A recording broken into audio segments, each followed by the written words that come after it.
আচ্ছা, আপনারা তো দেখলেন এই যে গেম খেললাম ফুল ব্রাইটনেস, এই যে ফুল ব্রাইটনেসে গেম খেললাম আধা ঘন্টার একটু বেশি, অর্থাৎ 34 মিনিট মতো খেললাম।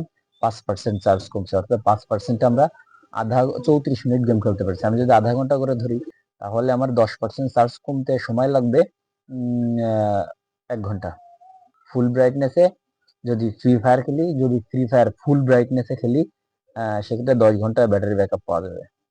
আপনারা আমাকে বলেছেন যে এই ফোনটা দিয়ে 8 থেকে 10 ঘন্টা ফুল ব্রাইটনেসে ম্যাক্স সেটিং এ খেলা যায়। তো আমি তখন শুধুমাত্র গেম খেলেছিলাম এবং একটা আইডিয়া করেছিলাম, পার্সেন্টেজ কিন্তু তখন করিনি।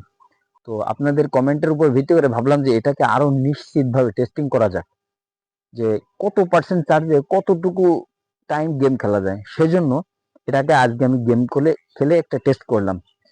আমি যখন 79% চার্জ, তখন থেকে গেম খেলা শুরু করি 5% টার্গেট করে, যে 5% চার্জ কমাতে আমার কতটুকু সময় লাগে।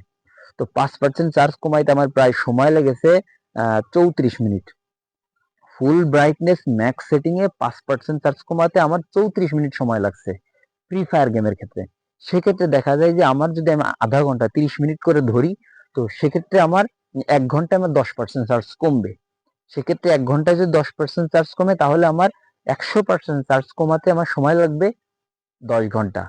কিন্তু যখন ব্যাটারি ব্যাকআপ, যখন ব্যাটারির পরিমাণ, চার্জের পরিমাণটা 30%-এর নিচে আসে, তখন কিন্তু চার্জটা একটু দ্রুত কমে, একটু তুলনামূলকভাবে দ্রুত কমে। সেজন্য আমরা ধরতে পারি এটাকে 9 ঘন্টা পর্যন্ত ব্যাটারি ব্যাকআপ পাওয়া যাবে এই ফোনটা থেকে একটানা ফুল ব্রাইটনেসে। আর এই বলেছিলাম এই ফোনটা তেমন একটা গরম হয় না, সত্যি এটা খুবই কম কম গরম হয়। শুধুমাত্র দেখা যায় যে এই অংশটা হালকা পরিমাণে গরম হয়, যেটা খুবই নগণ্য। ফুল ব্রাইটনেস ম্যাক্স সেটিং এ গেম খেললে, একটানা 2-3 ঘন্টা গেম খেললে গরম হওয়াটা স্বাভাবিক ব্যাপার। ঠিক এই ফোনটাতেও সেম।